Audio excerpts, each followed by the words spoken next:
오늘은 갈릴리 어촌의 어부였던 베드로가 어떻게 위대한 예수님의 제자가 되고 사도가 되었을까 하는 말씀으로 여러분과 함께 은혜를 나누고자 합니다. 어부였던 베드로는 갈릴리 호수에서 밤이 새도록 고기를 잡았습니다.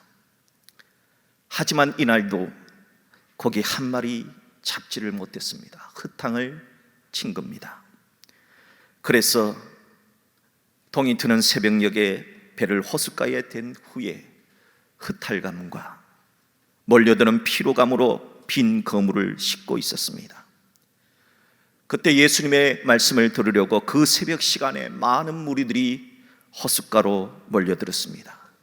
예수님이 갈릴리 호숫가에 이미 와 계셨기 때문입니다. 예수님은 무리들에게 하나님의 말씀을 전하고자 베드로의 빈 배를 빌렸습니다.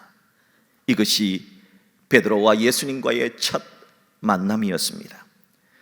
예수님과 베드로의 첫 만남은 그리 좋은 분위기가 아니었습니다. 베드로가 고기 한 마리 잡지를 못하고 허탈감에 빠져 있었으니까요. 몰려드는 피로감 속에 예수를 만났으니까요. 좋은 분위기가 아니지요. 그런데 이런 좋지도 않은 분위기의 만남에서 베드로의 배는 분명히 빈 배였는데 어떻게 고기가 가득한 만선의 배가 될 수 있었을까요? 분명 베드로는 갈릴리 어부에 불과했던 학식이 아주 짧은 촌부였는데 어떻게 전 세계 역사에 길이 남을 위대한 예수님의 제자요 사도가 될 수 있었을까요? 저는 오늘 그 이유를 누가복음 5장의 본문을 통해 여러분과 함께 살펴보고자 하는 겁니다. 누가복음 5장이 우리들에게 가르쳐 주시는 위대한 변화의 비결은 크게 두 가지입니다.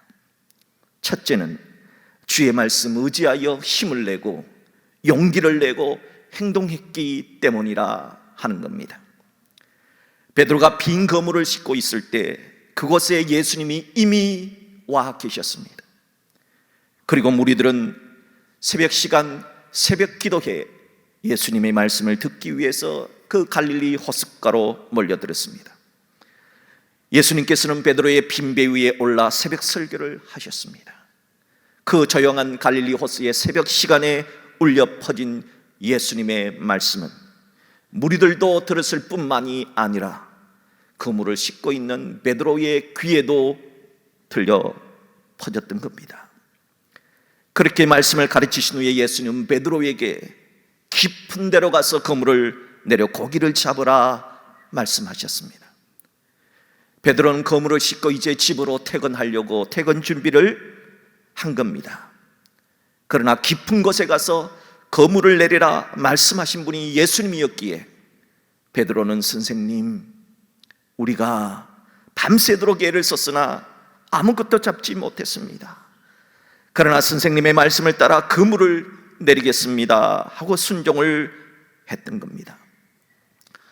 분명 베테랑 어부였던 베드로의 경험에서 볼 때 이것은 적절하지 않은 말씀입니다. 왜냐하면 베드로는 밤을 꼬박 세워서 지칠 대로 지친 피곤한 상태, 한마디로 파김치가 된 상태입니다. 그리고 무엇보다 이 시간에는 고기가 깊은 곳이 아니라 숲을 있는 얕은 물가에서 잠을 자고 있는 겁니다. 갈릴리 물고기는 새벽 기도에 참석하지 않습니다. 그래서 그 새벽 시간에는 잠을 자고 있는 거지요. 하지만 예수님이 그렇게 말씀하시니까 허탕칠 각오를 하고 말씀에 의지하여서 깊은 곳에 가서 그물을 내린 겁니다. 이것이 신앙이요, 이것이 믿음의 용기입니다. 폴 틸리라고 하는 신학자는 존재로의 용기라고 하는 책을 통해서 존재의 용기는, 내가 살아가는 데 있어서 존재의 용기는 하나님 때문에 힘을 내고 하나님 때문에 용기를 내는 것이다 했습니다. 이런 겁니다. 자, 병들었습니다. 그럼에도 불구하고 하나님 때문에 힘을 내고 하나님 때문에 용기를 내는 이것이 믿음의 힘이고 신앙의 힘이라는 거지요. 자, 어떤 계획을 계획했습니다. 그런데 그 계획이 실패로 끝났습니다. 하지만 그럼에도 불구하고 하나님 때문에 다시 힘을 내고 또다시 용기를 내는 것, 이것이 신앙의 용기입니다. 사사기 6장의 말씀을 보면은 기드온과 300용사의 이야기가 나옵니다. 사사 기드온과 300용사가 싸워야 할 대상은 미디안 대군 수십만 명이었다, 성경은 기록하고 있습니다. 여러분 상상을 해보세요. 무슨 용기를 가지고 300명 가지고 수십만을 상대로 싸워서 이기려고 했습니까? 무슨 용기입니까? 어디에서 그런 힘이 났습니까? 주의 말씀 때문입니다. 주님이 뭐라고 말씀하셨습니까? 하나님이 기드온 너와 함께 하실 것이다. 저 미디안 대군들을 너희들의 손에 붙일 것이다. 그러니까 300의 용사와 함께 나서 싸우라 말씀하셨습니다. 주의 말씀에서 힘을 얻고 주의 말씀에서 용기를 얻어 싸웠던 겁니다. 존재의 용기가 뭡니까? 내가 지금 이 세상에 존재해야만 되는 이유는 무슨 용기 때문입니까? 주의 말씀 의지하는 것이다. 그것이 신앙이요 믿음입니다.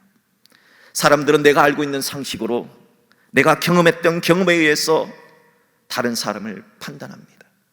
내 생각에는 이런데 그래서 안 된다고 판단합니다. 하지만 낙심한 베드로가 예수의 말씀을 듣고서 자기 상식에는 맞지 않아요. 자기 경험에는 받지 않아요. 그럼에도 불구하고 몸은 파김치가 됐어요. 그럼에도 불구하고 힘을 내서 깊은 곳에 그물을 내린 것, 이것이 바로 신앙의 용기인 것입니다. 열왕기하 5장에는 나만 장군이 등장을 합니다. 나만 장군은 오늘날 시리아로 불리는 아람 나라의 제2인자 왕 다음에 왕이 가장 신뢰하는 국방부 장관이었습니다. 그런데 당시에 불치병인 병에 걸린 겁니다. 그때 마침 나만 장군의 집에는 이스라엘에서 잡혀온 어린 여종 한 명이 있었습니다. 그 여종이 말합니다. 장군님, 이스라엘 땅에 가면은 장군님의 병을 고칠 수 있는 분이 계십니다. 엘리사 선지자에게 가면은 그 병 고칠 수 있습니다. 나을 수 있습니다. 라고 말했습니다. 병을 고칠 수 있다는 말에 나만 장군은 급히 말을 몰아 이스라엘로 달려갔습니다. 엘리사 선지자의 집 앞에 도착했습니다. 엘리사 선지자는 나만 장군이 도착했다 하는 말을 듣고도 의도적으로 문 밖에 나가지 않습니다. 그리고 사람을 시켜서 너는 가서 요단강에 몸을 7번 씻으라. 내 살이 회복되어 깨끗하리라 명했습니다. 믿음의 테스트를 한 것입니다. 나만 장군은 이것이 믿음의 테스트인지 모르고 화가 났지요. 자신의 생각과는 너무 다른 말을 했기 때문입니다. 열왕기하 5장 11절을 보면 나만 장군의 생각이 무엇인가 나옵니다. 내 생각에는 그가 엘리사라고 하는 선지자가 내게로 와서 서서 그의 하나님 여호와의 이름을 부르고 그의 손을 그 부위 위에 환부 위에 흔들어서 그렇게 기도를 하면 나병을 고칠까 하였도다. 그런데 나오기는커녕 말씀만 해요. 나보고 그 보잘것없는 똥물 같은 요단강에 7번 몸을 씻으라 해요. 그래서 화가 난 겁니다. 난 못해, 안 해 하고 말을 돌이켜 돌아가려고 했던 겁니다. 우리들은 어찌 보면 화내는 나만의 태도가 상식적이고 타당하다고 생각됩니다. 그런데 만약 나만 장군의 생각대로 밀어붙였다면 어찌 됐을까요? 나만 장군은 병도 고치지 못하고 아람으로 돌아가 이스라엘과 한판 전쟁을 벌이지 않았을까요? 분명 하나님의 말씀은 어렵지가 않습니다. 복잡하지도 않습니다. 그냥 하면 됩니다. 나이키 선수처럼 Just do it. 그냥 하면 되는 거예요. 요단강에 들어가 7번 씻으면 되는 겁니다. 결국 나만 장군은 자신의 생각을 고쳐서 선지자가 말하던 하나님의 말씀대로 요단 강물에 몸을 7번 담그지요. 그럴 때 어떤 결과가 나타납니까? 그의 피부가 어린 아이의 피부같이 깨끗하게 되는 놀라운 일이 펼쳐지게 된 것입니다. 오늘 베드로도 보십시오. 고기 잡는 것이 그의 전공이고 갈릴리 바다는 그가 수십 년 동안 고기를 잡았던 곳입니다. 깊은 곳엔 경험상 물고기가 없음을 알고 있지만 베드로의 생각을 고칩니다. 베드로가 생각을 고쳐먹고 예수님의 말씀대로 행동했습니다. 그물을 씻다가도, 퇴근하려고 하다가도 예수의 말씀에 의지하여, 피곤하고 힘든 상황 속에서도 예수의 말씀에 의지하여 깊은 데로 가서 그물을 내렸습니다. 주의 말씀 의지하여 그물을 내렸더니 어떻게 했습니까? 어떤 결과가 나타났습니까? 밤새도록 그물질해도, 내가 노력하고 애써도 한 마리 고기도 잡지 못했는데 그런 빈배에 그물이 찢어질 것 같은 놀라운 축복, 배가 가득 차서 배가 가라앉을 정도로 많은 만선의 축복을 받은 것입니다. 갈릴리 바다가 생긴 일에 이런 놀라운 일이 일어난 것은 처음 있었던 일입니다. 이것이 주의 말씀에 순종했더니 주어진 변화요 기적입니다. 사랑하는 성도 여러분, 우리들도 내가 살아가는 동안에 주의 말씀으로 힘을 내고 용기를 내서 주의 말씀 의지하여 깊은 곳에 그물을 내리는 그런 신앙의 용기를 우리 모두가 가질 수 있기를 주의 이름으로 축복합니다. 이것이 변화의 첫 번째 원리입니다. 둘째, 누가복음 5장이 우리들에게 가르쳐 주신 위대한 변화의 비결은 예수님은 내 생각보다 훨씬 더 위대하고 크다는 것입니다. 주의 말씀 의지하여 빈배의 고기를 가득 잡은 놀라운 기적을 본 베드로는 그때서야 예수님이 누구신지를 깨닫게 됩니다. 베드로는 자신이 생각했던 예수님보다 예수님은 훨씬 더 크신 위대하신 주님이라는 사실을 깨닫게 된 것입니다. 필립스라고 하는 사람이 쓴 너의 하나님은 너무 작다라고 하는 유명한 책이 있습니다. 이 책에서 저자는 우리들이 알고 있는, 우리들이 생각하고 있는 하나님은 실제 하나님에 비해서 너무 작다는 겁니다. 우리의 큰 죄 가운데 하나는 하나님을 너무 과소평가하고 있다는 겁니다. 혹은 사람들은 하나님은 칭찬에는 인색하고 꾸짖기만 좋아하시는 하늘의 엄격한 아버지로 생각합니다. 혹은 하나님은 너무 마음이 좋아서 이것도 좋다 저것도 좋다 손주가 하는 일을 모두 받아주는 이빨 빠진 수염 가득난 할아버지로 생각합니다. 이것은 성경에서 말씀하시는 성부, 성자, 성령 하나님보다 너무 작다는 겁니다. 사실 하나님은 우리가 가진 믿음만큼 생각합니다. 하나님은 그 사람의 믿음을 보시고 그 믿음의 분량에 맞는 달란트를 주시고 깜짝 선물을 주시는 겁니다. 여러분, 어떤 믿음이 선물을 받았습니까? 사사 기드온이 어떻게 해서 놀라운 은혜를 받았습니까? 300의 작은 용사라도 수십만의 미대한 대군을 맞이하여 하나님이 함께 할 테니까 싸워라, 나가 싸워라 했을 때 그 말씀을 믿고 나가 싸웠던 그 믿음, 나만 장군이 엘리사 선지자를 통해서 주신 하나님의 말씀 요단강에 가서 7번 씻으라 그러면 나을 거다 하는 주의 말씀 의지하여 요단강에서 7번 몸을 씻는 그 믿음, 오늘 낙심한 베드로에게 밤이 새도록 고기 한 마리 못 잡았지만 그럼에도 불구하고 깊은 곳, 내가 생각할 때는 깊은 곳 물고기 없는데 그러나 주의 말씀 의지하여 깊은 곳에 가서 그물을 내리라 하신 주의 말씀 의지해서 그물을 내리는 그 믿음, 그 믿음이 우리가 생각하는 나보다 크신 하나님, 우리의 생각보다 크신 하나님을 경험케 하는 실마리가 되는 겁니다.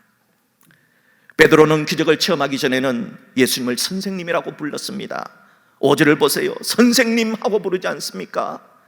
하지만 베드로가 기적을 체험한 후에는 예수님 앞에 엎드립니다. 꿇어 엎드립니다. 그리고 예수님을 주여라고 고백합니다. 이제 알게 된 겁니다. 예수님이 누구신가를. 예수님은 단지 훌륭한 선생님이 아닙니다. 4대 성인 중에 한 사람이 아닙니다. 그것보다 훨씬 크신 성자 하나님이요, 인류가 기다리고 고대하는 구세주이십니다. 이렇게 예수님이 누구신지를 알면은 자신이 누구인가를 깨닫습니다. 베드로가 예수님께 이렇게 고백합니다. 나는 죄인이로소이다. 베드로가 이렇게 고백할 수 있었던 것은 자신이 실패 속에서 주의 말씀을 들었기 때문입니다. 밤새도록 수고해도 얻은 것이 없었던 한계와 좌절이 있었기 때문입니다. 베드로는 누구보다 열심히 고기를 잡았습니다. 많은 노력했습니다. 열심히 했습니다. 그런데도 실패한 겁니다. 그런데 베드로의 이러한 밤새도록 수고함에도 불구하고 한 마리 고기를 잡지 못한 날이, 허탕친 날이 하루 이틀이 아니었습니다. 자주 이렇게 무력함을 경험했던 겁니다. 왜 나는 열심히 해도 안 될까?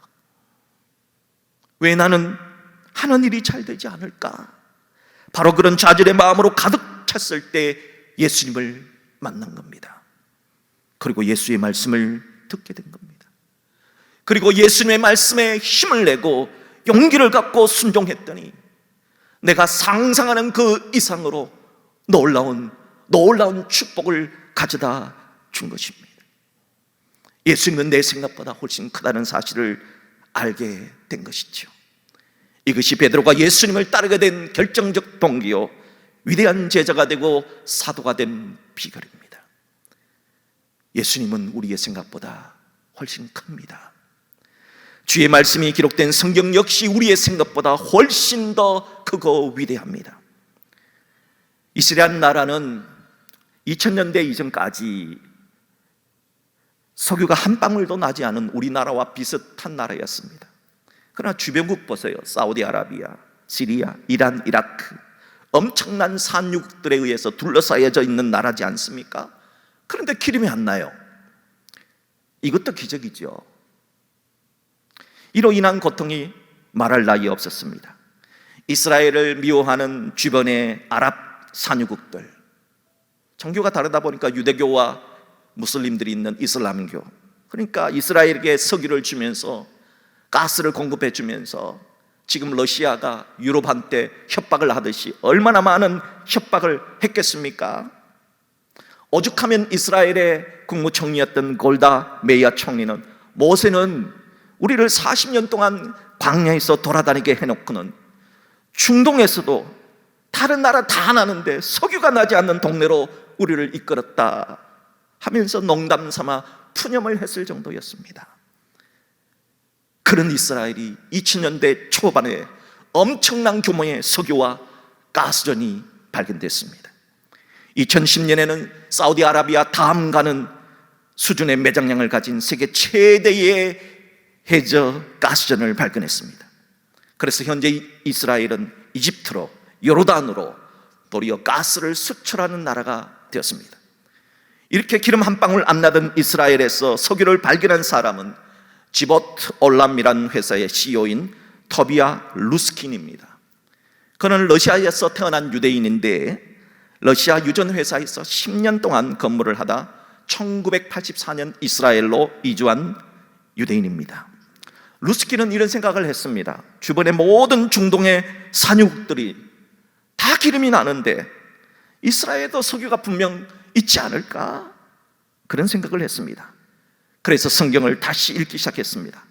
그러다가 신명기 33장, 모세가 이스라엘의 스불론 지파와 아셀 지파에 대해서 예언한 말씀을 읽게 되었습니다. 스불론에 대해서 모세가 이렇게 예언을 했습니다. 바다의 풍부한 것과 모래에 감추어진 보배를 흡수하리로다.